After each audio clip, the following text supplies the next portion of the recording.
Cheat Code, Support Strategist, written by Clouds, read by Distracted by Books. Chapter 35, Limits. Izuku should be scared. He was about to face the kid who had made his life miserable for 10 years. The one who had given him more scars than anyone else. The one who told him to take a swan dive off the roof. And, of course, the one who was chomping at the bit to teach him a lesson. He should be absolutely terrified. But instead, he was just angry. Across from him, Katsuki was already popping tiny explosions in his hands threateningly. He looked absolutely pissed. But then again, Izuku had been doing things all day that he knew would set him off. So he supposed on some level he'd known this would happen, even if he didn't deserve it. No one deserved to have their dreams trampled on and told they were less than a pebble on the side of the road just because of the way they were born. So what? Izuku had found friends and done well in the other rounds, but that had very little, if nothing, to do with his former bully. So Katsuki had no right to be angry. He'd won the first round by accident and the second for Shinso. And even if annoying Katsuki had been a nice side effect, that wasn't why he wanted to do his best. No, Izuku was doing this for himself. He didn't allow himself to collapse in on himself like he would have back in middle school. As he waited for midnight to begin the match, Izuku held his head high and threw his shoulders back, which seemed to annoy Katsuki even more. He probably wanted things to go back to the way they were, the good old days, when he'd been the top of the food chain and Izuku had been nothing. And it was pissing him off that those days were over. Izuku had friends now. He had a new dream that he loved and had nothing to do with Katsuki. And he wouldn't give that up for the world. "I'm gonna kill you, Deku," Katsuki growled quiet enough that it was almost completely drowned out by the roar of the crowd. "I'm gonna explode your quirkless ass so hard, they'll have to send your ashes home to Auntie Inko in a takeout box." Izuku's glare hardened, but otherwise, he didn't change his expression. Katsuki continued spitting insults as they waited for the fight to begin, but Izuku just let them wash over him. Far too familiar with Katsuki's particular brand of verbal violence to be bothered when he knew that Mei was waiting with the rest of their class to see him after the fight. Maybe Katsuki should research trash talking to make his words a more effective weapon against villains, because they weren't going to work on Izuku anymore. "All right, I want a good, clean match," Midnight announced to the crowd. "Same rules as the last round apply. You win by forcing your opponent to leave the ring, knocking them out, or making them surrender to your will. Whoever wins these matches moves on to the semifinals. Begin!" As soon as she cracked her whip, Katsuki immediately launched himself forward, using his explosions to propel himself as he anticipated the beatdown to come. "Die, Deku!" The rules dictated that opponents must stay on their side of the stage before the match, but there was no rule on exactly where. Most students chose to wait in the middle of their space, giving themselves good options for both evasion and attack. It was a good strategy, but Katsuki was so concerned with beating him that he'd failed to notice exactly how close to the line Izuku was standing until he took a single step backwards over the line, maintaining eye contact the whole time. It had never occurred to him that Izuku would rather forfeit the match than fight him. The entire stadium fell silent as everyone processed what Izuku had just done. Even Katsuki's explosion stuttered to a stop halfway across the stage, and he landed roughly as he stared at Izuku in confused disbelief. It was like someone had taken a snapshot of that moment and engraved it into glass to preserve it forever. Then that moment shattered. "No!" Katsuki immediately launched himself forward again. No! You don't get to give up, Deku! You've been looking down on me all day, damn it! Fight me! Izuku felt a small strike of fear. Were the teachers actually going to stop him? Or were they going to be just like the ones in middle school and turn a blind eye to their golden boy breaking the rules? Would they let Katsuki beat him up and then pull some bullshit reason out of their asses about how it hadn't been clear that Izuku had crossed the line or how it somehow didn't count, ultimately blaming him for Katsuki's temper being out of control? Either way, Izuku refused to move. It wasn't his responsibility to run away in fear. The moment of truth came right as Katsuki was about to let loose an explosion to Izuku's face, but was met with a cement wall that suddenly sprang out of the ground instead.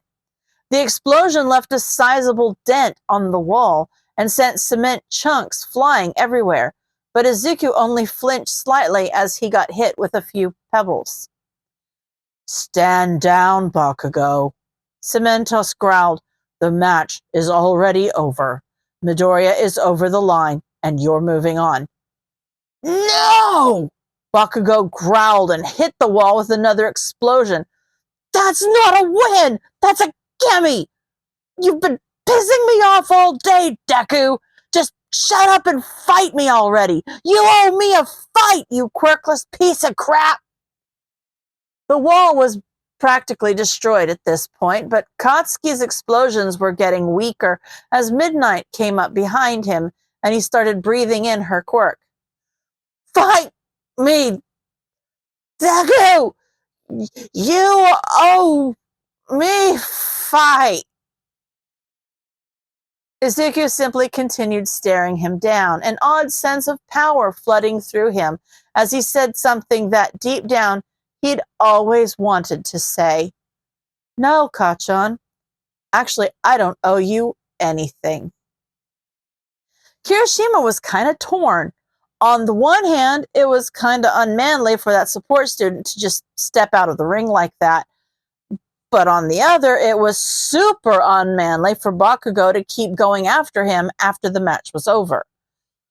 Honestly, Bakugo should have been prepared for that, considering that the other support student did basically the same thing, even if she played with Monoma for a while before surrendering, which would hopefully make him a little less smug and annoying next time the two classes had to work together. But still, the support course students didn't really have any motivation to win the sports festival, so it made sense to lose early on. He shook his head and walked out of the tunnel for his own match. He couldn't afford to be thinking about Bakabro when he had his own match to worry about.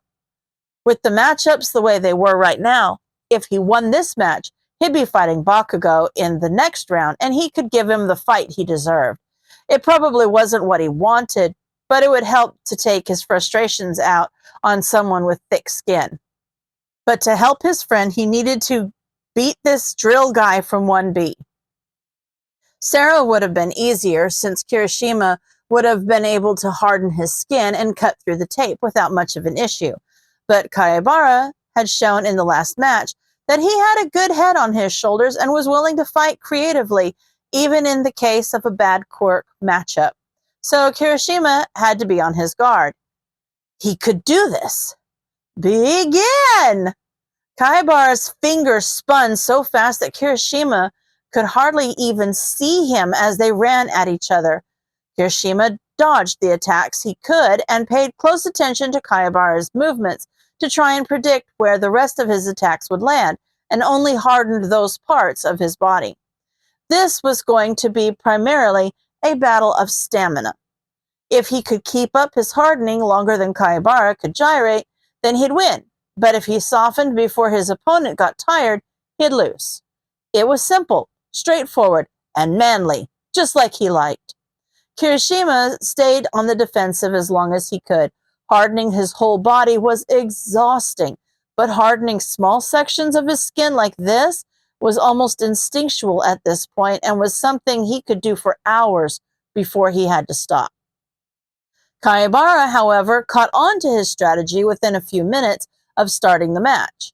His stance changed and he started moving faster and launching multiple attacks at once, which made it a lot harder for Kirishima to predict where he needed to harden. Sometimes he'd be all prepared for a hand to his ribs, only to be surprised by a foot trying to drill into one of his shins, and had to harden as quickly as he could, just to keep from losing. As soon as his opponent showed the slightest signs that he was getting tired, Kirishima took his chance. Hardening his whole body, he lunged forward and grabbed his arms, wincing at the way Kayabara's limbs twisted beneath his hands as he tried to escape. Kirishima just dragged him toward the edge, tugging hard and relying on his slightly greater physical strength to pull Kayabara from where he was trying to anchor himself into the ground. The skin on his palms had been ground down to almost nothing by the time he finally managed to throw Kayabara from the ring with a roar. And with that spectacular move, Kayabara is out of bounds, Midnight yelled. Kirishima advances to the semifinals. It truly doesn't matter which of us wins this match, Monoma said. Either way, we've shown that 1B is just as good as 1A in every aspect. Subaraba shook his head in amusement. I really don't think that they're as high and mighty as you think they are, Monoma. Sure, they fought some villains, but we all took the same test, didn't we? We're all in the hero course, which is more than I can say for your last opponent. Monoma's expression soured.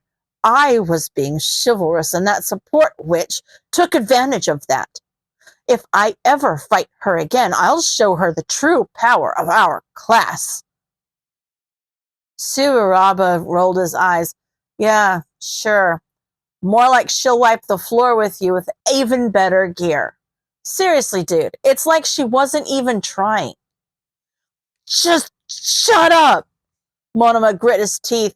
If I didn't know any better, I'd say you were starting to actually believe that 1B is inferior. Again, dude, that's literally just you.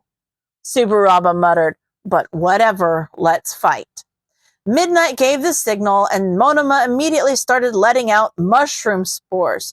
He had planned on pulling that move out later in the fight, but he wanted to prove Subaraba and everyone else who ever talked about his stupid inferiority complex wrong. He wasn't inferior. He could end this fight before it even began. Subaraba took a deep breath to start using his quirk, but before he was able to make any constructs, he got a lungful of the invisible spores and started coughing. That would show him. Monoma ran over to him and Subaraba tried to fight him off, but it was difficult to defend against a physical assault when it felt like his lungs were going to explode, and all Monoma needed was one good touch. He copied Subaraba's quirk and turned his head to the side he'd kept free of the spores so that he could take a deep breath. He made a sort of table floating a few feet above the ground and pushed Subaraba onto it, then welded him in place and took a few steps back. Subaraba, can you move? Midnight asked. Subaraba tried to wiggle around a little bit, but Monoma had taken care to anchor him well, so that there was no way he could break out. Monoma smiled as he shook his head. Subaraba is immobilized. Monoma advances. Are you sure you can do this? Izuku asked. I mean, of course you can, obviously, but it's just that Tokoyami is really strong and he already knows your quirk. Plus, you have to brainwash him and Dark Shadow separately, so it's more like you're fighting two opponents instead of one. It's kind of unfair. Oh, come on! Have a little faith in our baby. Mei hit Izuku softly over the head and turned to Hitoshi. But seriously, rely on the baby I made you and Izuku's analysis and you'll be fine. You've made it this far and Bird Boy doesn't know how your quirk works, right? Not that I know of. Hitoshi shrugged, burying his nervousness deep underneath his normal layer of apathy. He's got a strong quirk. But Mei-chan is right. Izuku smiled brightly. You're stronger. Mei gave a manic grin and slapped him on the back. Knock him dead. Hitoshi rolled his eyes, but still felt a little better as he made his way out of the tunnels and onto the field. Beating Pony was one thing. She didn't have an excellent grasp on the language, so it was easy to trick her into responding without her catching on to the fact that his quirk was verbal. He didn't think the same trick would work with Tokoyami, however. His support item could imitate voices, like he'd done with Present Mike, but with 2 sets of ears to hear the irregularities, it was twice as likely that Tokoyami and Dark Shadow would figure out the ruse, and from there, it wouldn't take much of a leap to figure out that it had something to do with his voice and then answering questions, so imitating someone else's voice was too risky. Hitoshi ran through the fake requirements he'd used already. He'd done singing, touch, eye contact. He should try to switch it up, maybe. It would be difficult to get both of them to respond, but if the cavalry battle had proved anything, it was that if he had to choose between the two, Dark Shadow was the only option. It was too dangerous to take control of Tokoyami without taking control of his quirk, and Shinso didn't know how to use their link to take control of both of them yet. He shoved his hands in his pockets, appearing carefully bored as he waited for the match to begin. Tokoyami was alone for the time being, or, well, as alone as Hitoshi thought he ever was, but Dark Shadow wasn't visible yet, which would make it way more difficult to take control of him.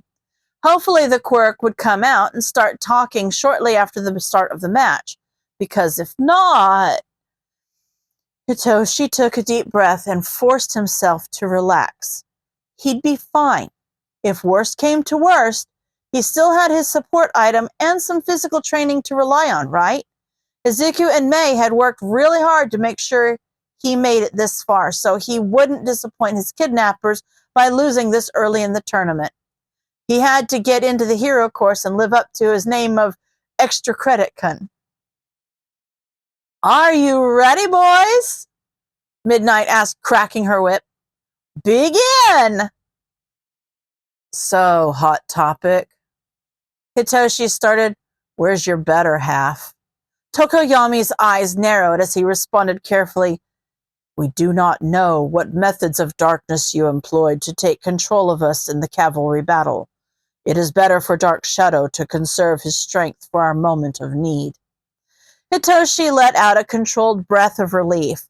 One down, but he wasn't out of the woods yet, considering that Tokoyami had all but told him that the two were waiting for him to take control of the host and let the quirk save him. He let the connection he had formed hang for the moment and thought. Tokoyami was treating him cautiously because of the unknown factors to do with his quirk, and it didn't look like Dark Shadow was going to be coming out anytime soon, not unless he brainwashed Tokoyami and opened himself up to attack. If only there was a way he could use his link to Tokoyami to take control of Dark Shadow. His face scrunched up in frustration, and he could hear the confused and annoyed murmurings that were starting to come from the audience as 2 powerful students just stood still when they should be putting on a show.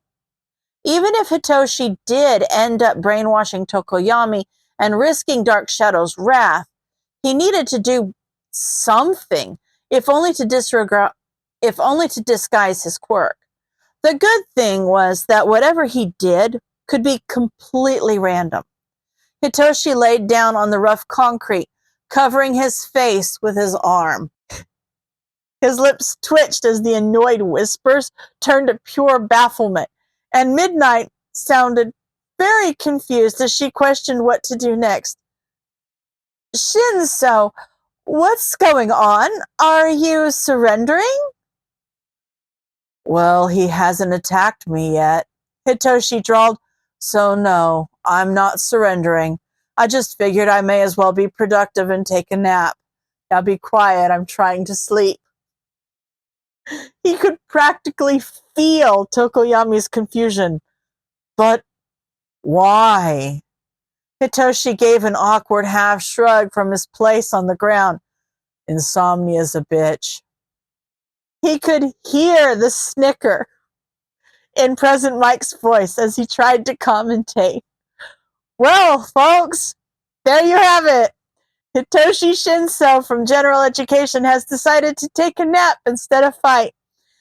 In all my years of announcing the sports festival, I honestly don't think I've ever seen anything like this. What do you think, Eraser? I think he's leaving himself open to attack. Eraser said bluntly, with the way he's covering his eyes, he might sleep better, but he won't be able to see it coming when and if Tokoyami decides to end the fight. Who knows, Eraser? President Mike said cheerfully. Maybe the kid's got a plan. Eraser scoffed. If he does, it's probably not a very good one. Ouch, but true. Hitoshi really didn't know what he was supposed to do. He might be able to take Tokoyami in a physical fight, but even with his support item, he didn't stand a chance against Dark Shadow. He sighed and tried to block out as much of the surrounding noise as he could so he could focus on the link his quirk had created with Tokoyami. Izuku said that his quirk put his victim's body under his brain's control, right? They were going to experiment more with partial control after he got into the hero course, but maybe the extra adrenaline of a stressful fight would give him some sort of edge and make him have a breakthrough. He took a deep breath and let it out, reaching out along the link until he felt what he assumed was Tokoyami. He really needed to pay more attention to what people's consciousnesses felt like, didn't he? He carefully poked and prodded, but kept half an ear on the real world, knowing it was only a matter of time before Tokoyami took his teacher's advice to heart and just attacked Hitoshi no matter how strange and unpredictably he was acting. He'd thought that he could almost feel Tokoyami's confusion earlier, but the more he explored their link, the more he realized that he wasn't just imagining it. He really could feel his confusion as it filtered across the link. But he could feel other emotions as well. Frustration, fear, hesitance, and Hitoshi inhaled sharply. That wasn't Tokoyami. What he felt was similar, of course, but it was like a different flavor of the same candy, same base. But at the same time, Dark Shadow was completely unique. There was a slight barrier preventing him from reaching the quirk, but it felt more like the push that kept him from keeping his quirk active without taking control of someone. And Hitoshi knew he could push through that. He smiled. Oh, this is stupid! Dark Shadow finally started talking. Come on, Fumikage! He's just laying there! Let's beat him! Tokoyami didn't respond, but based on his footsteps, he did start running. Hitoshi took another deep breath and pushed the link as far as it would go. He was starting to get a headache and he was definitely out of breath, but he could feel the link expanding to include everyone in his opponent's brain. The footsteps got closer and there was a whoosh of air as Tokoyami made his move, but that was just enough warning for Hitoshi to roll to the side and rise to his feet. Oh, it looks like Sleeping Beauty is finally awake and we're going to see some action, Mike yelled enthusiastically. What's going to happen next? Hitoshi smirked quietly. You lose. Tokoyami furrowed his brow. We have barely begun the fight. How have I already lost? Dark Shadow. Hitoshi grinned at the look of shock and fear on Tokoyami's face as he activated his quirk, and Dark Shadow stood at attention, patiently awaiting his instruction. Drag Tokoyami out of the ring. No! Tokoyami widened his stance and tried to push Dark Shadow away, but there was only so much he could do against his own quirk. Dark Shadow, listen to me. He is controlling your inner darkness. Stop this! Stop! No! Hitoshi felt like his vision was tunneling, only able to focus on dark shadow as his headache got worse, and he had to concentrate with everything he had to keep control with how hard Tokoyami was hitting him. His control felt like it was fraying more with every passing moment, but right before the link seemed about to snap, Tokoyami's foot crossed the line. Tokoyami is out of bounds! Midnight sounded shocked, and it took a full 5 seconds for the crowd to start cheering. Shinso advances to the semifinals! Hitoshi released his quirk and grinned proudly, turning to face the place in the stands that he knew the support classes were watching. He only just managed to find Mei and Izuku in the crowd before his eyes rolled back in his head and everything went black. End of chapter.